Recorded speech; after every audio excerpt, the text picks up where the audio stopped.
Boa tarde, meu nome é Afonso Teixeira. Nós estamos aqui na cidade da Louvaina, na Bélgica, para dar continuidade aos nossos programas de música clássica pela TV da Causa Operária. Hoje nós vamos falar de duas óperas de Giuseppe Verdi, que são as óperas Alzira e Attila. Mas antes de falar das óperas, vamos falar a respeito do panorama histórico, do contexto histórico em que essas óperas foram escritas. Nós estamos aqui na Bélgica, na cidade da Louvaina, que é uma cidade muito importante culturalmente, porque aqui há uma universidade cujos colleges ficam espalhados por toda a cidade e que também conta com um campus maravilhoso aqui na cidade vizinha de Heverlee. Aqui estudaram provavelmente Erasmo de Roterdã no século XVI, Andreas Vesalius, o anatomista, e também o cartógrafo Mercator. O começo do século XIX, sobretudo a primeira metade do século XIX, foi uma época de transição bastante importante para definir os rumos da história da humanidade. Nessa época nós tivemos o Império Napoleônico, que procurou esparramar pela Europa toda as ideias do iluminismo, acabando com aquele atraso feudal em que vigorava a filosofia aristocrática e, sobretudo, uma filosofia bastante religiosa, baseada em costumes obsoletos, em uma época que já não suportava mais esse tipo de pensamento. A ideia do Napoleão era divulgar as ideias iluministas, o racionalismo, porque o mundo já penetrava numa outra etapa de sua evolução, que determinada, como toda a história assim determinada pela mudança radical que houve nos meios de produção com o início da Revolução Industrial. Então foi uma época que ela nasce com a Revolução Francesa de 1789 e com a Revolução Industrial, que estava correndo a todo vapor, desculpem o trocadilho, na Inglaterra, e que seria esparramada pelo continente, e na França a partir de 1830 com o governo de Luís Philippe, o conhecido rei burguês, que começa a introduzir na França uma revolução industrial de caráter continental. Em 1815, com o final do governo do Napoleão, ocorre uma reação, que é normal que aconteça, né? Por parte da aristocracia e das cabeças coroadas europeias, formando o chamado Congresso de Viena, em que procurou restaurar as monarquias nos países em que tinham adotado o regime republicano. Foi um movimento de bastante reação, em que inclusive teve como uma das suas demandas a interrupção dos movimentos de independência na América Latina.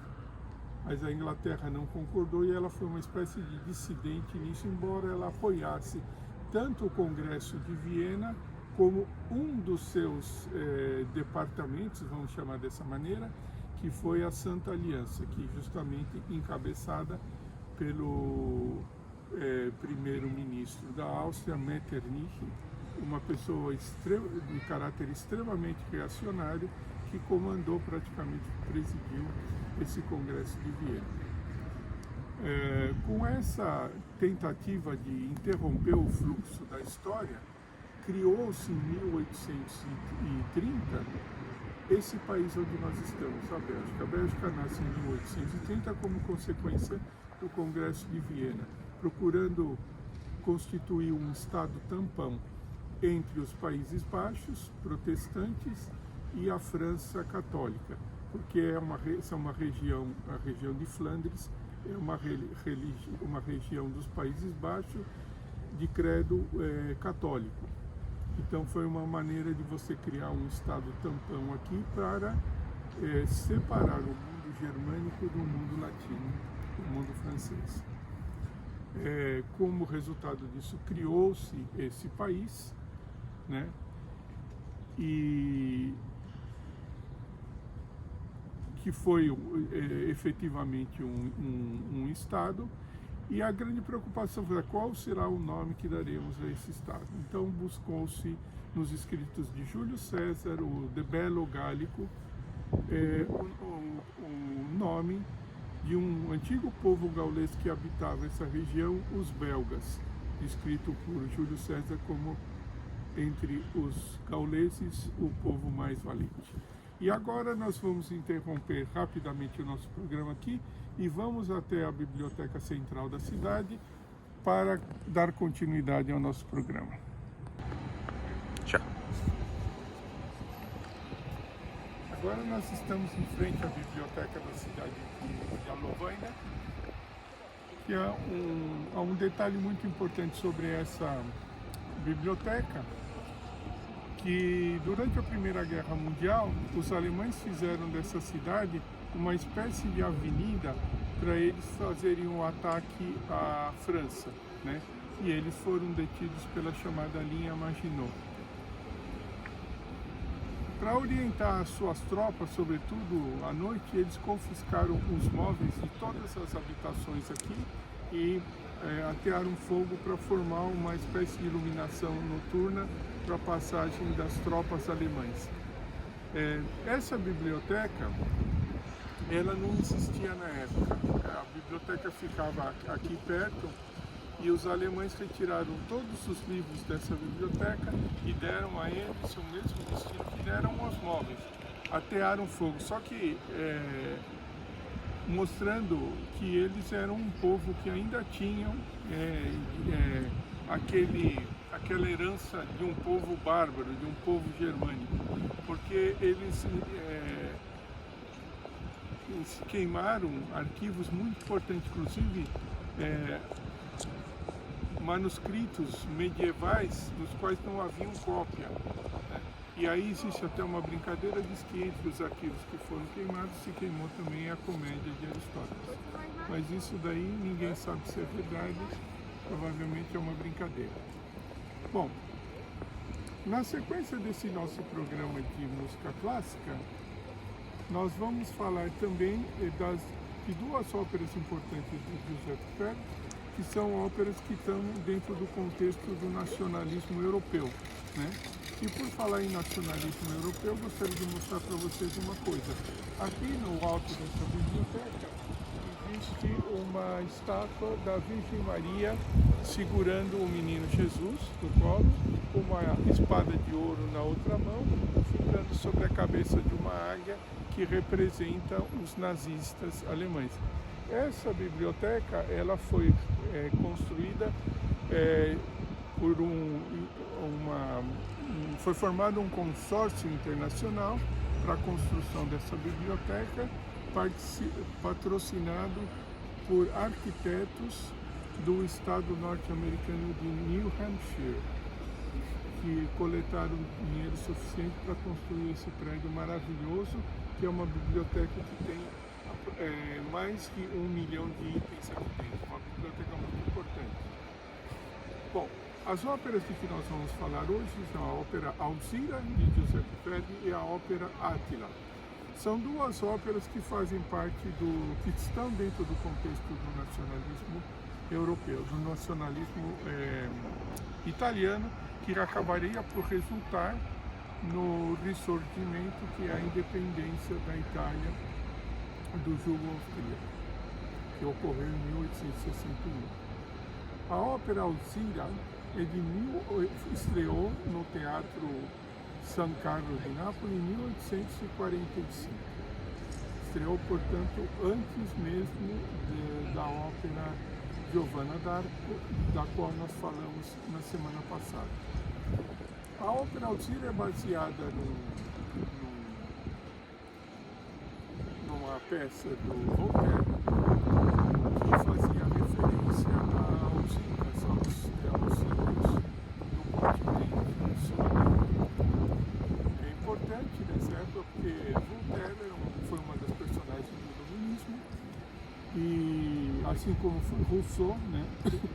Rousseau, que desenvolve o mito do bom selvagem, que no seu contrato social ele diverge do inglês Thomas Moros, que dizia que o homem faz o contrato social, se reúne em sociedade para escapar do jugo da natureza, mas que antes disso o homem vivia como uma fera.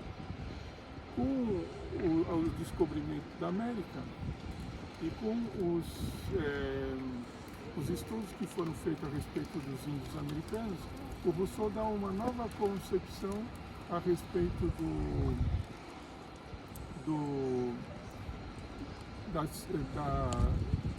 comportamento comunitário dos índios, e ele diz que ele dá uma nova concepção a respeito do estado primitivo do homem, baseado no comportamento comunitário dos índios, dizendo que o homem na natureza, em vez de viver como uma fera selvagem, ele vive como uma criatura do paraíso. Cria-se aí o mito do bom selvagem. E é mais ou menos nesse mesmo contexto de estudos a respeito das civilizações indígenas da América do Sul, em que Voltaire escreve essa peça. No entanto, ele baseia a sua ideia, o cenário que ele cria para essa peça, não se trata dos índios que viviam num estado pré-histórico, como os índios brasileiros, mas índios de civilizações mais avançadas, como o caso dos índios dos Incas do Peru. A ópera Alzira, ela é encomendada para o Teatro São Carlo de Nápoles, como eu já disse, e o Giuseppe Verdi ele é comissionado para trabalhar com um dos maiores libretistas da época, Camarani, que era considerado, na verdade, o melhor libretista da Itália naquele momento. Então ele faz esse trabalho com ele, e ele desenvolve essa ópera que trata dos índios incas do Peru. É importante falar disso agora, porque mais tarde vai ficar na moda essas óperas que tratam de civilizações desconhecidas. Então nós vamos ter um exemplo clássico de um compositor que já está praticamente esquecido aqui na Europa, mas que para nós brasileiros é o nosso compositor mais importante, que é Carlos Gomes, que na sua apresentação da Ópera Guarani foi um dos maiores sucessos que o Teatro alla Scala de Milão já teve em toda a sua história, e que era uma característica muito importante da segunda metade sobretudo da segunda metade do século XIX, óperas baseadas no sistema. Nós iremos agora a um outro local nesta mesma cidade, do qual nós vamos falar a respeito da ópera Átila, do mesmo compositor. Agora nós estamos aqui em frente à Faculdade de Letras da Universidade Católica da Louvaina para falar da nossa segunda ópera de hoje, que é a ópera Átila de Giuseppe Verdi. Como dissemos alguns programas atrás, quando falamos da ópera I Lombardi alla Prima Crociata, que foi comissionado para o Teatro La Fenice de Veneza, que Verdi tinha um contrato com esse teatro para fazer duas óperas. A segunda ópera que ele faz é justamente essa ópera Átila. Ela é baseada numa peça de um escritor alemão, por volta de 1809, acho que se chamava Zacarias, alguma coisa assim, que escreve uma peça com um tema germânico. E isso causou uma certa euforia no Verdi por causa do sucesso que já estava fazendo na ópera o compositor alemão Richard Wagner, com as suas ideias de criar o teatro operístico, né? Aquilo que ficou conhecido como drama musical, no desenvolvimento das sagas do Nibelungo. Porque o Átila, historicamente, ele faz parte dessa saga dos Nibelungos. Embora na ópera do Wagner, quando o Wagner compôs a tetralogia, o Anel do Nibelungo, Átila não aparece em nenhuma das 4 óperas.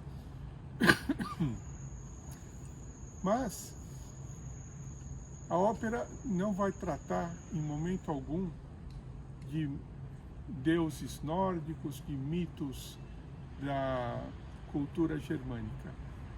Ele vai aproveitar a figura de Átila, que estava prestes a invadir Roma, como transformando esse episódio histórico numa alegoria bíblica, em que a heroína dessa peça, ou a heroína da ópera, ela terá que se casar com o Átila para poder destruí-lo, matá-lo na noite de núpcias, como fez no mito bíblico Judite com o conquistador assírio Holofernes. O livro de Judite, ele é considerado um livro apócrifo pelos protestantes e pelos judeus, e é considerado um livro que se chama deuterocanônico pela Igreja Católica, porque embora ele esteja dentro do contexto bíblico, é um livro cujos originais são duvidosos, mas faz parte da história, embora seja um livro repleto de anacronismos. Com a conquista dos assírios sobre o Reino do Norte, chamado Israel, porque naquela época os hebreus estavam divididos em duas monarquias, a monarquia do Norte, Israel com capital em Samaria, e ao sul, Judá com capital em Jerusalém. A primeira a ser tomada pelos babilônios, porque a Síria era um império vassalo da Babilônia, justamente o reino de Israel, o reino do norte. E de acordo com o livro de Judite, Judite conquista o rei dos assírios Holofernes, deita-se com ele e na noite de núpcias ela o mata com uma adaga e depois o decapita. Esse é o contexto que é transportado para o contexto histórico de Átila, que se dá, se eu não me engano, no século III e depois de Cristo, quando os hunos estão às portas de Roma. Átila é o conquistador tártaro, né, da tribo dos hunos, que quase chega a destruir o Império Romano nessa época.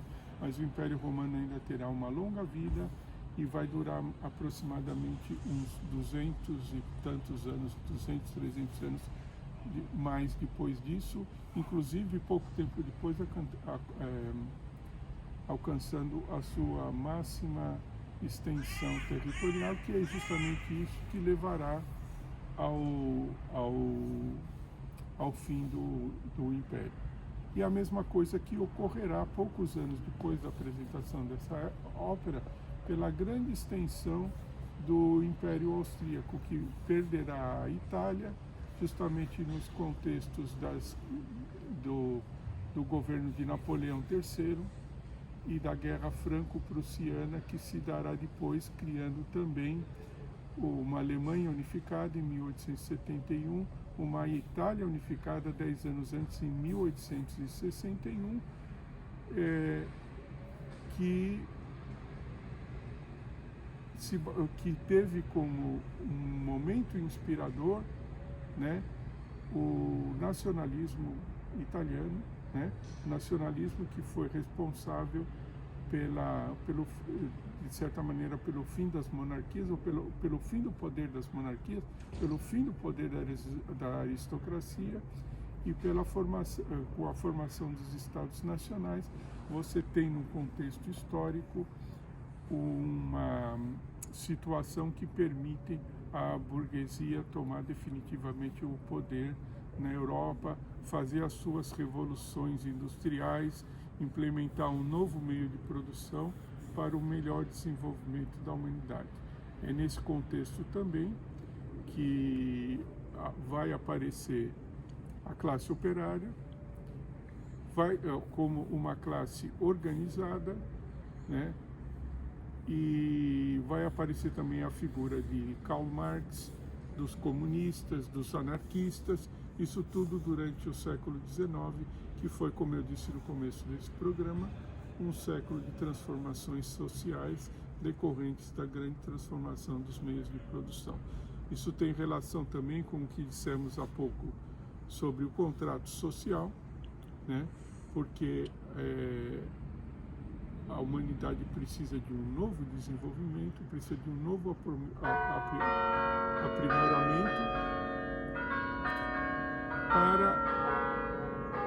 vamos esperar a igreja se manifestar para o aprimoramento da própria sociedade, né?